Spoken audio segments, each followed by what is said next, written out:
All right, so today we're going to be talking a little bit about the organizational demography of the U.S. public sector from 2002 to 2022. What does that mean?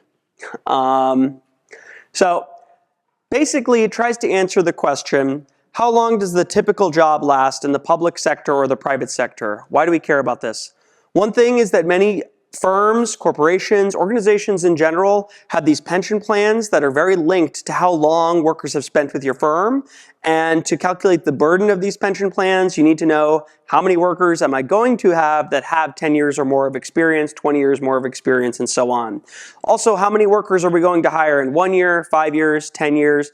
Questions like this require a principled answer that more or less involves calculating what's the probability that someone who's currently with us is going to be here in 1 year, 5 years, or 10 years.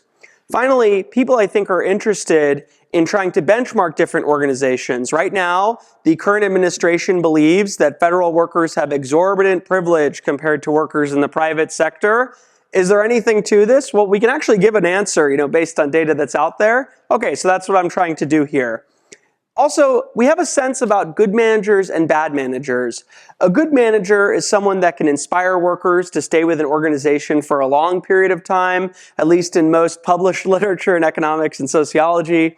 On the other hand, a bad manager would be someone who loses workers quite frequently. And this leads to this notion of a good match and a bad match. Good matches, workers who match well, often are thought to have more worker power, so something like a unionization agreement or have a special skill that makes them valuable. Also, they have to spend less time searching for new work. So there's a sense in which workers that have higher expected tenures in some sense are advantaged in other aspects of their lives. Okay, so the answer to this question I posed at the beginning for the private sector and the federal government and the state and local public sector is nobody knows. None of the statistics that are released by any of these agencies are appropriate for calculating expected tenure. Certainly at the federal government level, this is true. There are some innovative state and local governments that have tried to answer this kind of question. They'll have someone like me who has a PhD in demography or sociology floating around. But in general, nobody really knows.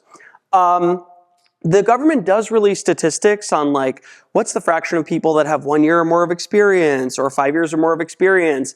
And this is not generally appropriate for answering the question about what the expected tenures are, for the same reason you can't use information about the age within a population to make inferences about things like life expectancy. So for instance, in Japan, the average age is 50, which is pretty high, but the life expectancy is actually 80. So there's really no clear way to go from one set of statistics to the other.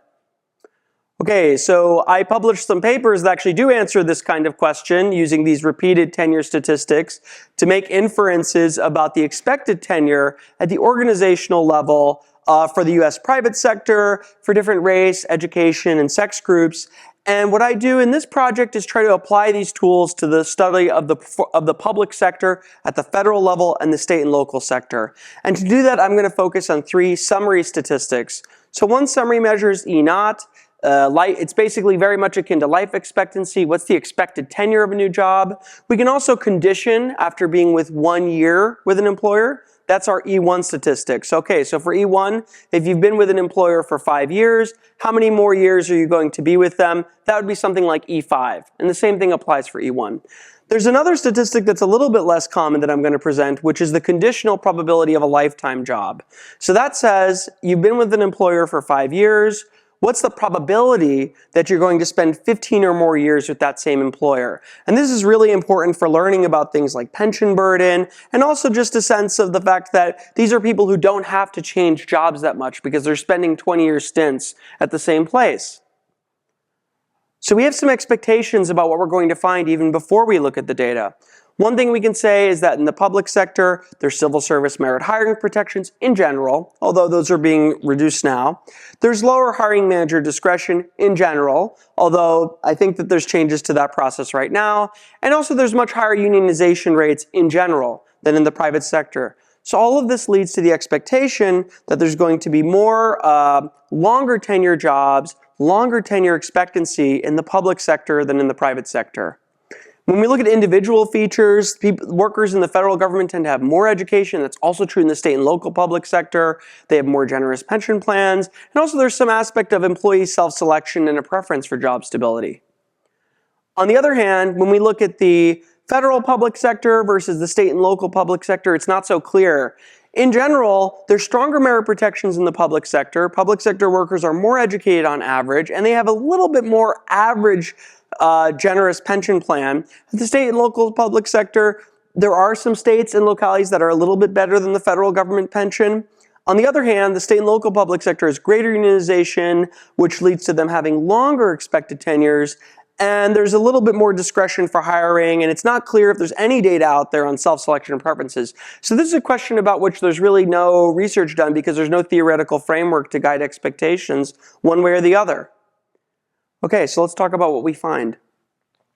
When we look at expected tenure at hiring in the private sector, it's about 2 years. So what that means is that a typical job in the private sector is going to last about 2 years. This is averaging things like professors and people who are working at McDonald's. So across all of the non-public sector, it's about 2 years. When we look at the state and local sector, it's about 5 years. When we look at the federal government sector, it's very noisy, but it's about 9 years, give or take. When we look at the expected tenure after 1 year on the job, the gaps actually grow a lot. And that's because a lot of these things like unionization protections and merit protections actually kick into effect. In the most recent round of firings from the DOGE, they really focused on workers who were on probation with less than 1 year of experience. But they have a more difficult time touching workers with 1 or more years of experience because those workers are eligible for merit protections and also seniority protections through the union. And we can see that at least prior to 2020, these have huge impacts. The expected tenure of a worker in the federal government who's been there for 1 year is 13 years. They'll spend 13 more years at the exact same office that they were in before. At the state and local level, it's about 10 years, and in the private sector, it's about 4 years. So these gaps actually grow, and you can really see the mechanisms that we talked about earlier. Finally, when we look at the conditional probability of a lifetime job, we see the exact same kinds of gaps. So it really doesn't matter that much what kind of statistic we look at. They all tell the same story. In this case, the conditional probability of a lifetime job for a worker in the federal government is about 60%, which means that if you spent 5 years or more with your employer, you're likely to spend at least 15 more years. For reference, for tenure, your odds of making tenure at a typical university that's in the R1 is about 50%. So federal government workers actually have pretty good odds. It's a little bit more generous than the tenure track for the academics in the room. The state and local government's a little less generous. It's about 50%, so it's very comparable to the federal level, a little bit lower. And then in the private sector, it's only 30%. So if you know your mom or dad and they've been with their employer for 5 years, there's about a 30% chance that they'll be with that same employer for the next 15 years. Okay, so we have some conclusions from this endeavor. First of all, the naive intuition that workers in the public sector do in fact have more stable jobs and careers than workers in the private sector was true. No one had checked it before. I checked it. It's pretty formal. That's pretty much solved, I would say. If you have any comments, questions, or suggestions, feel free to email me at mikelach@sas.upenn.edu. Thank you.